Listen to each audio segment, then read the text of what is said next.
La régionale Pâques-Verviers vous emmène découvrir la balade des Récollets à Dizon. Le départ se situe au hall omnisport de la rue Pire-Pierre à Andrimont. Pierre Pire fut échevin d'Andrimont de 1945 à 1959. Au fond du parking, un étroit sentier longe la cabine haute tension. Il nous conduit dans une pâture et nous passons à côté de l'église Sainte-Thérèse, construite en 1956 pour répondre à une forte augmentation de la population à cet endroit. L'école Heureuse a été construite à côté pour la même raison. Après l'église, tournez à gauche et suivez le sentier noir. Vous arrivez à la rue Albert-Thomas et la traversez. Vous tournez à droite et traversez un petit parc, voisin d'une école maternelle sur la place François Géron, du nom du bienfaiteur local. De là, vous pouvez admirer un large panorama de la ville de Verviers. Après cette place, montez à droite la rue Pierre de Limbourg jusque la rue du Paradis. Rue ainsi nommée, car les attelages qui la grimpaient en venant de Verviers prenaient moins fort pour la gravir que les précédentes. Vous descendrez la rue du Paradis jusque cet ancien temple du culte antoiniste. Celui qui se faisait appeler Pierre-Antoine fonda à la fin du XIXe siècle un culte dit antoiniste. Habillés de redingotes et coiffés de hauts de forme, les adeptes se rendaient en ce lieu pour écouter le discours du père Antoine. À la mort de celui-ci, son épouse prit le relais à la tête de ce culte. Descendez les escaliers des Hautes-Mézelles. Une mésellerie, refuge pour les lépreux, existait à cet endroit et a laissé son nom à la rue. Vous arrivez sur une petite place aménagée depuis laquelle une vue panoramique de Verviers est assez exceptionnelle. Suivez les 3 chemins à gauche, protégés d'une rampe à droite. On arrive à la promenade des Récollets. Subdivision de l'ordre des franciscains, outre les œuvres de charité et l'enseignement, ils proposaient à leurs fidèles des retraites spirituelles de courte durée, appelées récollections. L'ordre est présent à Verviers à partir de 1626 et sera dissous à la fin du XXe siècle.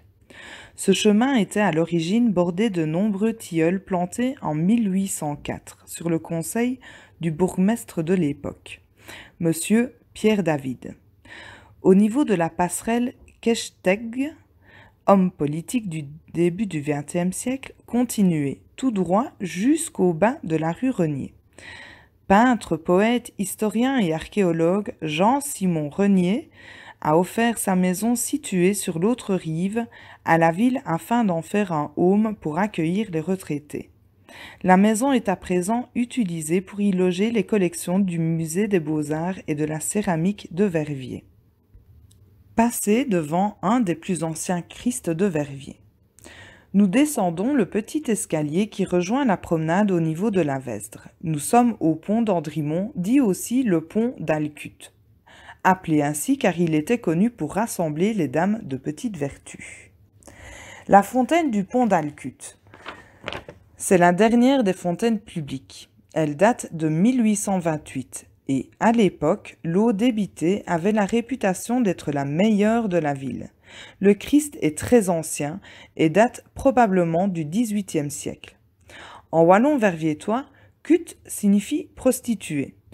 Ce pont porte ce nom à cause des dames qui vendaient leur charme dans les maisons toutes proches.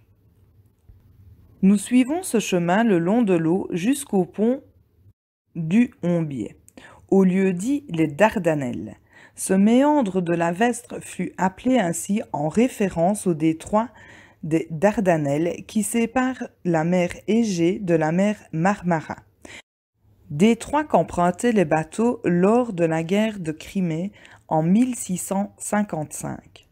De là, emprunter la rue Raymond et son prolongement, la rue Marie-Henriette. La cérémonie de l'échange à l'occasion du mariage de Léopold II et Marie-Henriette d'Autriche avait eu lieu à l'hôtel Biolay, place Sommeville. Le nom de ces endroits rappelle cet événement. Face à la rue Tivoli, tournez à gauche, rue des Gris-Chevry, et remontez là de préférence pour votre sécurité par le trottoir de droite. Après le bâtiment des témoins de Jéhovah, tournez à droite dans le petit chemin de terre appelé le Sentier du Mari. À gauche, en montant, une pierre tombale indique que Jacques-Joseph Marie y fut assassiné le 18 novembre 1822. Ancien lieutenant d'infanterie de l'armée napoléonienne, amputé d'un bras, il y est massacré à coups de hache. Au sommet, nous arrivons rue du Centre. Les allées du Burgmesmissen, d'Ottomont et la rue Maurice Duesberg vont vous amener au parc du château d'Ottomont. Vous le traversez et revenez au point de départ au parking du hall Omnisport. Le château d'Ottomont. En 1896, M. Maurice Duesberg d'Elré, fils d'Otto Caspar Duesberg Frédérici, un industriel verviétois, érige un château sur les hauteurs et le nomme Mont-Clotilde en souvenir de sa mère. Le château d'Ottomont, construit sur les hauteurs, domine un jardin anglais, aujourd'hui parc municipal. Avec son architecture de style balnéaire, cette villa possède à l'étage une galerie en bois qui longe le mur orienté sud. Appartenant auparavant à la famille Houben, riche famille dont la dynastie s'est construite sur les courroies en cuir pour les machines à vapeur des entreprises textiles, dans nombre desquelles la famille Duesberg était également active, avant qu'il ne soit acquis par la commune d'Andrimont qui y installe son administration de 1953 à 1977, date de fusion avec Dizon. Musicien célèbre, Stephen Houben est un descendant de cette famille. Il est aujourd'hui directeur du Conservatoire royal de Liège et ce depuis 2012. Cette balade vous intéresse? Alors n'hésitez plus, à vos chaussures. Retrouvez toutes nos activités sur notre page Facebook PAC Régional Verviers ou sur notre site internet www.pac-verviers.be.